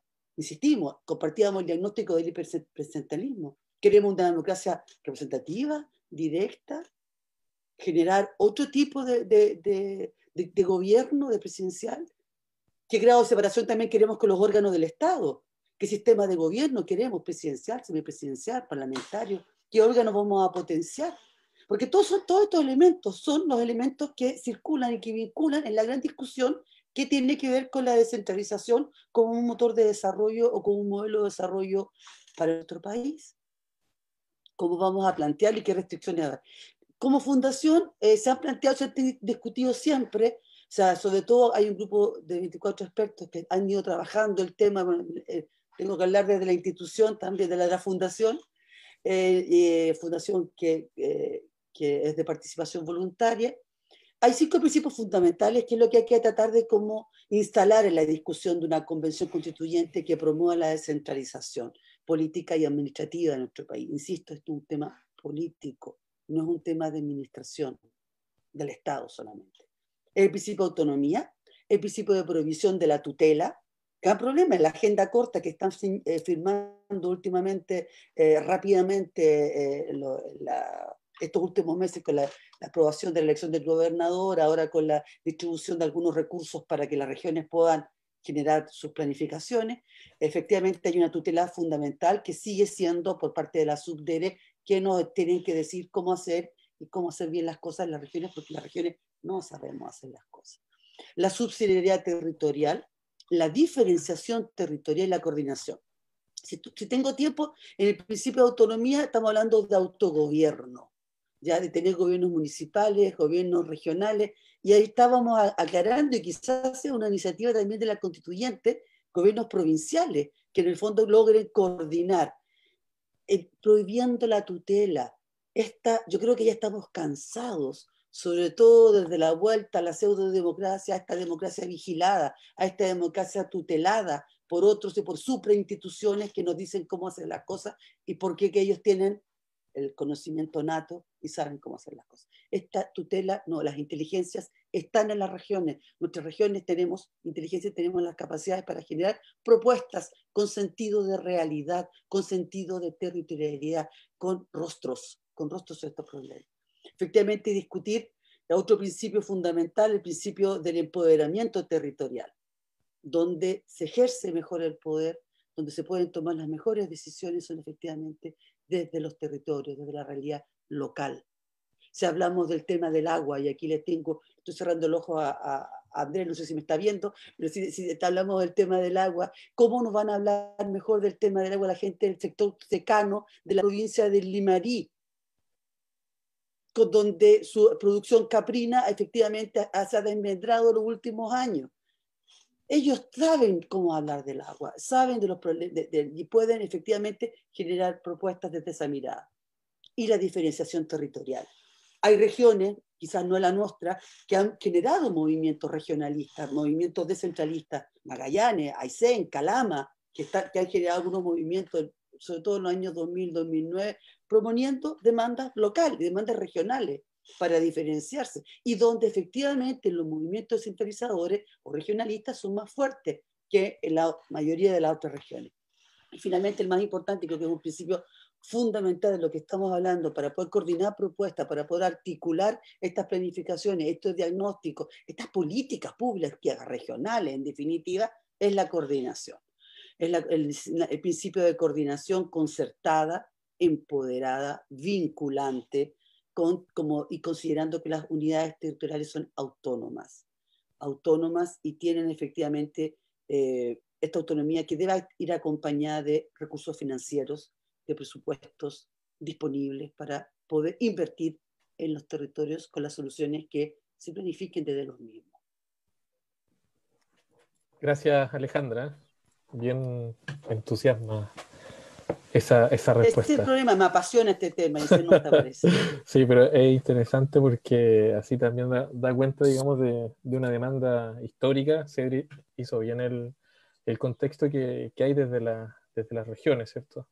Hasta una guerra civil se llevó a cabo en el siglo XIX por lo mismo. Vamos con Javiera.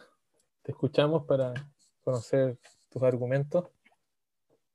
Bueno, para abordar el debate del desarrollo regional en el proceso constituyente, considero que es necesario que exista participación ciudadana.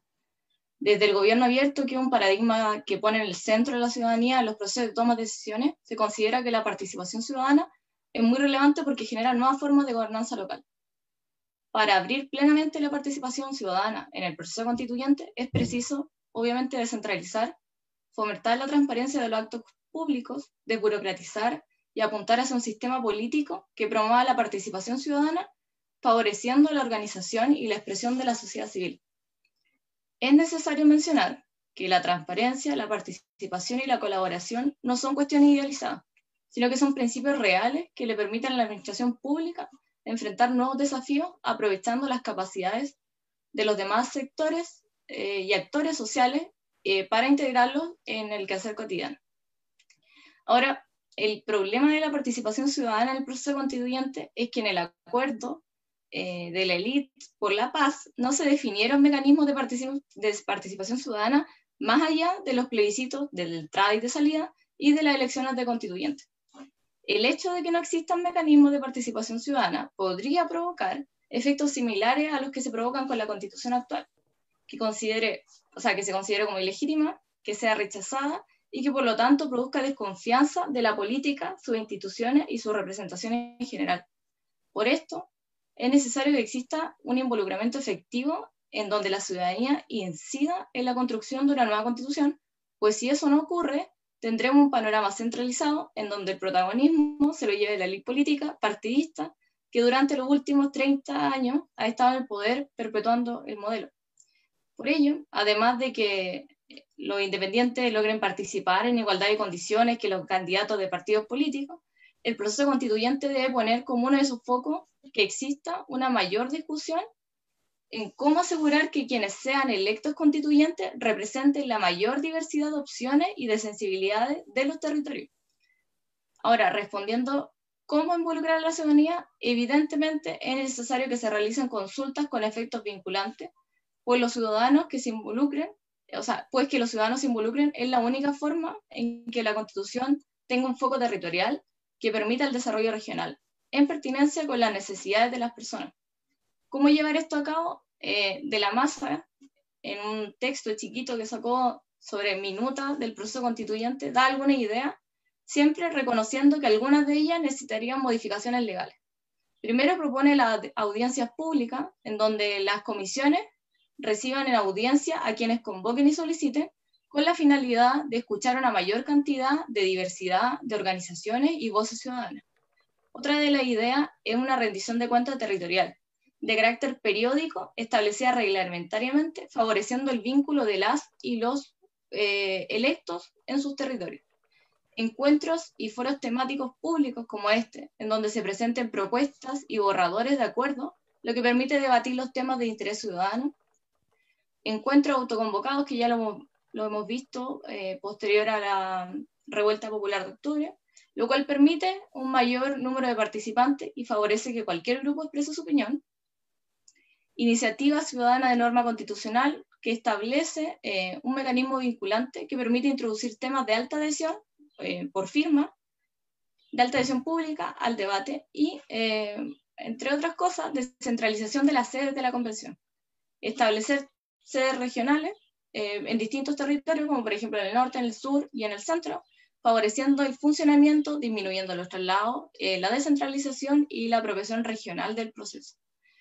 Otra de las ideas, un equipo técnico para hacer un seguimiento continuo de los logros, las limitaciones del proceso participativo durante la convención, alianzas público-privadas de conocimiento entre las universidades, que veo que es una de las preguntas que está ahí, gobiernos locales, instituciones, organizaciones de la sociedad civil, y por último, tomar medidas de transparencia, publicidad y participación virtual utilizando el Internet, porque abrir la información para la gestión pública es fundamental para la eficacia, la transparencia y la descentralización del proceso constituyente.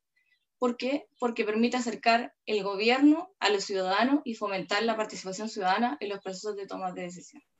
Eso, gracias.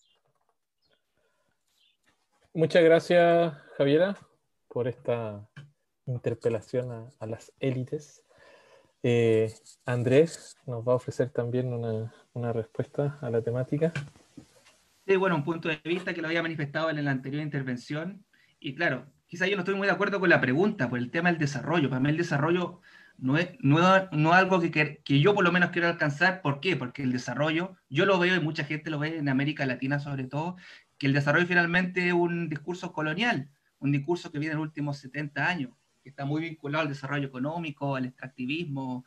O sea, el desarrollo como noción, como palabra, yo estaría de desacuerdo. Por ende, desarrollo regional, yo no quiero desarrollo regional desde esa lógica extractivista, desarrollista, esta idea, porque la lógica desarrollista construye los territorios finalmente como espacios de extracción de recursos, como medios de producción. Me parece que hay que cuestionar la idea de desarrollo, y acá tenemos mucho que aprender de las experiencias latinoamericanas, sobre todo en Ecuador, en Bolivia sobre todo, y por eso plantea la idea de derechos de la naturaleza, por ejemplo, o nociones desde el mundo indígena como el suma causa y el buen vivir, el suma camaña, el vivir bien de Bolivia. Acá en Chile tenemos muchos pueblos indígenas que nos podemos enriquecer mucho la discusión sobre qué entendemos y qué queremos. Por ejemplo, qué nociones queremos alternativas al desarrollo. Ese es el tema, más que qué modelos de desarrollo, yo creo que alternativas al desarrollo queremos tener como país. Yo no vi las manifestaciones que hemos estado teniendo y desde el estallido hasta fecha, yo no veo a la gente pidiendo más desarrollo, pidiendo más descentralización, veo pidiendo dignidad, y eso no puede perfectamente los cabildos, por ejemplo, autogestionados de muchas asambleas socioambientales, donde se reivindican el tema del agua, por ejemplo, como planteaba una de las expositoras, Alejandra, plantea, bueno, ¿qué vamos a hacer con el agua? Que sea un bien, porque el agua es un bien común. No solamente basta con nacionalizar el agua, por ejemplo. El agua es un bien de la naturaleza. Es más que un bien para los seres humanos, más que el consumo humano. Yo creo que esta mirada antropocéntrica, que está muy vinculada al desarrollo, que también una mirada sobre eurocéntrica, que finalmente se nos impuso desde la posguerra en adelante, me parece que es una discusión que deberíamos poder darle en el proceso constituyente. Yo creo que no estamos obligados al desarrollo. Obviamente, esto se tiene que hacer de manera conjunta, participativa, y quizás también tomar las experiencias de otros países tan ricas, por ejemplo. Yo creo que Chile es demasiado, tanto izquierda como derecha, siguen subordinados al discurso del desarrollo. Eso está muy presente, va de izquierda a derecha, desde el Partido Comunista a la UDI, todos plantean una idea de desarrollo. Yo sé que existe desarrollo sustentable, desarrollo a escala humana, desarrollo humano, ecodesarrollo. El desarrollo ha tenido miles de nombres, y hay muchos investigadores que lo han cuestionado. Por ejemplo, el autor Eduardo Gudina, por ejemplo, él plantea una idea de postdesarrollo y una idea de alternativas post-extractivistas, por ejemplo. Y va desde la agroecología, por ejemplo, va de la permacultura, va de economías campesinas, va de economías sostenibles, pero no el desarrollo, como finalmente termina siendo un fin en sí mismo y está muy subordinado al desarrollo de la idea de crecimiento económico infinito. El desarrollo supone que poco menos que el planeta tiene límites infinitos y todo lo contrario, tiene límites finitos. Por eso tenemos mucho que ver también de la ecología política, yo siento que la sociología, las ciencias sociales, la CEPAL ha cumplido un rol súper nefasto con respecto a esta idea de desarrollo, de que queremos el desarrollo, que es una promesa que nunca ha llegado y que nunca va a llegar. Y finalmente los países desarrollados son los países del norte, del centro, son los países finalmente que comenzaron con la conquista, con la colonización. Entonces yo creo que discutir el desarrollo como idea, como concepto, me parece que en este momento constituyente, este proceso que está viviendo Chile, podría ser súper rico y aprovechar los pueblos indígenas que están en el territorio. ¿Y cómo entendemos el territorio también? El territorio es un espacio finalmente de vida, de reproducción de vida, somos parte del territorio. Esta idea también de medio ambiente, que es media difusa, como que el medio ambiente es una cosa externa a nosotros somos naturaleza, somos parte de la tierra, que va más allá de una mirada indígena, es una mirada de seres vivos finalmente, yo creo. Muchas veces se plantea esta idea como fuera un tema solamente de los indígenas. Todos tomamos agua, todos nos alimentamos, entonces plantear ideas, por ejemplo, soberanía alimentaria, soberanía hídrica, que plantean muchos pueblos en América Latina, hay muchos investigadores, está Maristel Svampa, por ejemplo, en Argentina, que plantea la idea de un giro ecoterritorial y la idea de mal desarrollo. Yo creo que el desarrollo es una pésima idea y si es desarrollo regional también. Yo creo que hay que cuestionar la idea de desarrollo por su trasfondo colonial que tiene. Ese es mi punto de vista. Bueno, Andrés, hace interesante la discusión plantear no ya matices, sino, digamos, de lleno ideas absolutamente contrapuestas. Javiera, digamos, hizo una apelación bien importante a las élites y Andrés nos aporta con sus comentarios desde perspectivas decoloniales, ¿cierto? Incluyendo no tan solo a los seres humanos, sino también a los seres no humanos en el debate y proyectando esto también hacia la discusión constitucional. Así que gracias por eso, Andrés. Gabriel, te escuchamos. Gracias, Nicolás. Bueno, voy a tres cosas bien breves, pero bien importantes. Me ha gustado escuchar los colegas míos.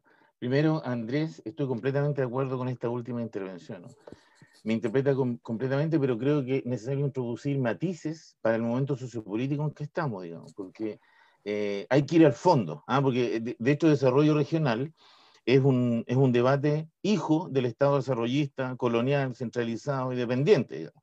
El concepto de desarrollo, ¿cierto? Unilineal, extractivista en nuestro caso, y de hecho, tú mismo lo has dicho, el postdesarrollo todavía no alcanza a decantar, ¿cierto? Un sustantivo o un verbo que pueda articular los nuevos horizontes porque son demasiado diversos. Entonces, ¿cuál consideración ahí?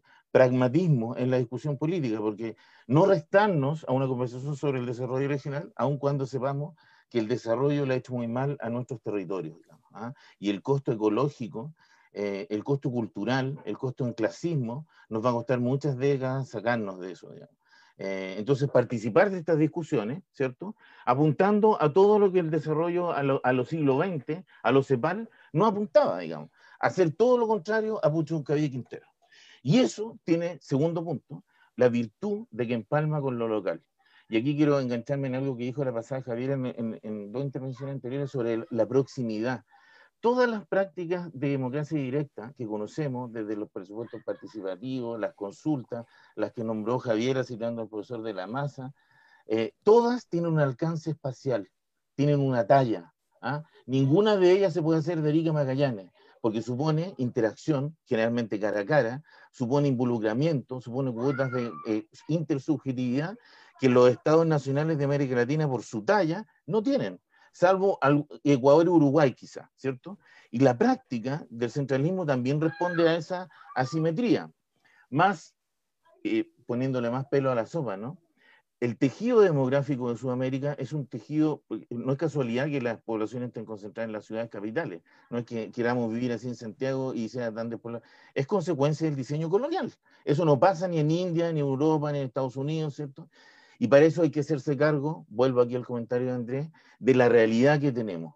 Y acá, para ir terminando esta intervención, respondiendo, por lo tanto, algunas de las interesantes interrogantes que compartía Alejandra. ¿Cómo podemos hacerlo? Yo creo que nos podemos acercar más si nos definimos como un Estado plurinacional, abandonando el Estado portaliano, que ni siquiera ha reconocido a las primeras naciones, sino un problema de deliberar, ¿no? Las primeras naciones que están en toda Latinoamérica y en Chile, que por el punto de vista de la lengua pueden ser 7, o sea, más allá de lo que cómo nos sintamos, el reconocimiento central, ¿no? No ha existido en tanto Chile se declara un Estado unitario. En tanto eso siga sucediendo, vamos a estar al debe en esa humildad para convivir con las primeras naciones que siguen existiendo.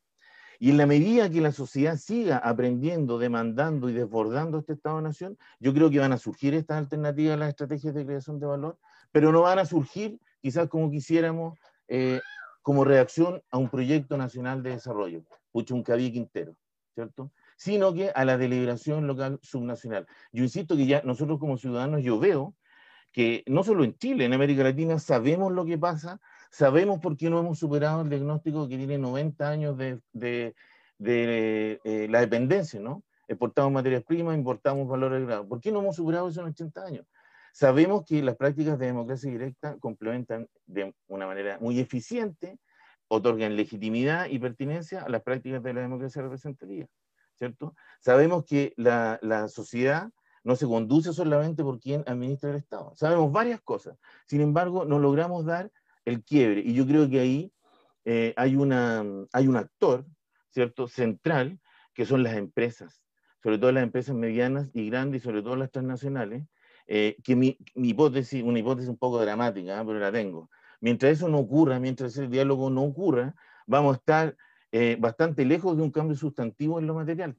Prueba de ello es que la situación local subnacional en Bolivia y en Ecuador, estados que han reconocido la plurinacionalidad, que han declarado adscribir a otras estrategias de creación de valor, siguen con graves problemas medioambientales. Antes de nuestro octubre, tuvimos en octubre en Ecuador, ¿cierto? No basta, insisto, por lo tanto, en un cambio constitucional a nuestra medida, sino que en que estas deliberaciones vayan a los territorios, y desde los territorios ir desbordando este Estado, que es así que es una buena noticia que creo que ya va terminando, ¿no? Cambio, Nicolás. Gracias, Gabriel. Gabriel ha tenido la dicha de ser el último en las rondas, entonces hace una buena síntesis de todos los comentarios que se ofrecen, y además presenta sus matices o digamos sus rupturas con estas tesis que se han expuesto. Vamos a ir cerrando el conversatorio. Hay 3 preguntas, las voy a mencionar y les pido un breve comentario sobre cada una de ellas a quienes deseen realizarlo. La primera pregunta es de Nicolás Gómez. La Universidad Autónoma va a generar un programa de apoyo a los constituyentes que estuvieron por el rechazo, mientras otras universidades están aportando en sentido contrario. Entonces, la pregunta es, ¿qué papel deberían jugar las universidades y especialmente la producción científica en el escenario de la descentralización? Otra pregunta es de Liliana Manzano, que nos dice, tengo una consulta en relación a las lógicas clientelares y la corrupción que se da muchas veces en los municipios. ¿Cómo se previene que ello no se replique a nivel de gobernadores en caso de darle más atribuciones políticas y económicas? ¿Qué herramientas de control o accountability debiesen proponerse en este nivel? Y finalmente un comentario de Rafael, que dice que está de acuerdo con Andrés y nos dice que la FAO ya está comenzando a proponer prosperidad, que está asociado como concepto, ¿cierto?, que está asociado a la generación de bienestar y sostenibilidad de los mercados económico, social y medioambiental. Esta pregunta es de libre respuesta de aquellos que quieran hacerlo para ir cerrando la instancia de conversatorio. ¿Con quién comenzamos? Alejandra. Sí, muy cortito, pero es que hay una pregunta que me interpela particularmente. Bueno, la de Nicolás, yo creo que efectivamente las regiones, las universidades regionales ya están haciendo cosas. Este es un ejemplo. Hay otras universidades en la región que están conduciendo procesos constituyentes. Me ha tocado participar, bueno, por el rol ahora de la presidenta de la Fundación en diferentes universidades. Hay pensamiento, está generando discusión, y es un tema que están conduciendo las pocas facultades de ciencias sociales que existen en la región. Así que es importante seguir potenciando y efectivamente darle esta capacidad de ordenamiento un poco de la discusión. En la pregunta sobre las lógicas clientelistas y de corrupción, yo quisiera devolver la pregunta. ¿Es que eso no existe a nivel central? ¿Eso es una exclusividad a nivel municipal, de nivel local, y que va a reproducir los gobernadores regionales? Yo creo que el clientelismo es algo que hay que discutirlo y hay que poner los puntos sobre la isla, hay que generar las fiscalizaciones que se necesitan, pero no es un problema de que al otorgar poder inmediatamente va a aparecer el clientelismo. Este clientelismo existe a nivel central también, y yo creo que con una mayor potencia que a nivel local. Eso solamente, sobre todo la pregunta de Liliana que me dejó eso. Muchas gracias. Bueno, gracias Alejandra. Recibió hartas reacciones positivas, aplausos la respuesta. Así que vamos ahora con Cedric. Oye, bueno, yo a diferencia de Alejandra, yo sí pienso que es un flagelo la corrupción en las municipalidades y en los gobiernos locales, y es algo que se debe cambiar. Para mí es muy relevante que en la nueva constitución se desarrollen las bases de una nueva institucionalidad para la República de Chile que establezca mecanismos claros de transparencia y de modernización del Estado. El Estado debe asegurar realmente la división de los poderes. Solamente dar un ejemplo que me parece sumamente gráfico. Los casos que hemos tenido últimamente sobre los perdonazos a los controladores de Penta, a los controladores de Sokimich, Ponce Lerú, que dicho sea de paso, se hizo de una empresa pública, estatal, solo por el hecho de que su suegro era Pinochet durante la dictadura, y que además coimió a todo el espectro político durante décadas. Esas situaciones deben cambiar y deben cambiarse de base estructuralmente a partir de la nueva constitución. Y eso que es a nivel macro, también se debe llevar y replicar a nivel local. Entonces, un desarrollo para el país que tenga que ver con la descentralización también tiene que ir de la mano con transparencia y con una modernización del Estado que no permita que las élites políticas y económicas capturen el poder del Estado a través de mecanismos corruptos. Ese mito de que Chile es un país que no es corrupto, yo por lo menos no me lo compro.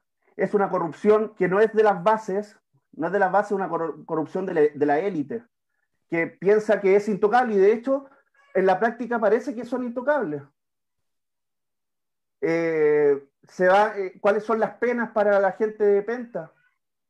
Clases de ética, y después el Estado, Servicio de Impuesto Interno, termina pagando los costos de su defensa, más de 1.400 millones de pesos. Eso es lo que debe cambiar en nuestra sociedad, y me parece que la oportunidad de este proceso constituyente es única para realmente llegar a ser un país democrático y desarrollado con mecanismos claros de transparencia y con una modernización del Estado que regule este tipo de situaciones. Eso, Nico. Muchas gracias, Cedric. Se tensó un poco el debate, estuvo bien interesante.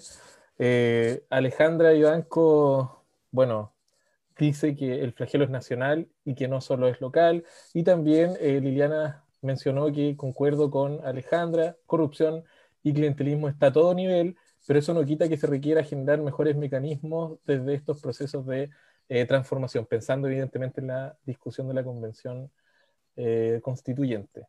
¿Alguno otro de los panelistas quisiera intervenir para ir cerrando ya el ciclo?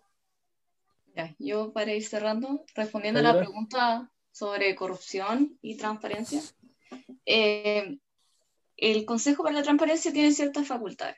El problema con la ley de transparencia lo que se evidencia, por lo menos incluso en la misma encuesta de transparencia que hace el 2018 el Consejo, es que la gente no conoce la ley de transparencia, ni tampoco cuáles son las funciones ni los beneficios, como lo que ellos pueden realizar a través de la ley. Entonces, creo que lo primero es fomentar el conocimiento con respecto a la ley y también darle quizás más herramientas a los ciudadanos, en donde, por ejemplo, creo que si no me equivoco, el municipio de Jadwe ayer lanzó una campaña en donde la ciudadanía podía acusar, por así decirlo, los actos de corrupción que ellos vieran. Yo creo que es una súper buena idea que debería replicarse en todos los municipios del país. Solo eso. Gracias. Gracias, Javiera. Bueno, al parecer no hay más palabras tomadas, así que aprovecho de ir cerrando esta instancia de discusión. Les recuerdo que nos vamos a volver a reunir el próximo jueves, que si no mal me equivoco, es el jueves 12, en este mismo horario, en la tercera sesión del ciclo de conversaciones constituyentes que está desarrollando la Universidad Central. Reitero mis agradecimientos a Cedric, a Alejandra, como parte de la Universidad de Santo Tomás, y a Alejandra también como presidenta del capítulo regional de la Fundación Chile Descentralizado Desarrollado. También a Andrés y a Gabriel Rodríguez y Javiera, que son de la casa, ¿cierto? Son parte de la institución, y además a Liliana Manzano, que es la directora de la carrera de Sociología y que ha hecho esfuerzos bien considerables para poder desarrollar de buena manera esto. Además está Nicolás Gómez, que ha facilitado, ha ayudado también en todo este proceso de ciclo de conversatorios. Así que eso, me despido de ustedes, agradezco esta discusión bien nutritiva, ¿cierto?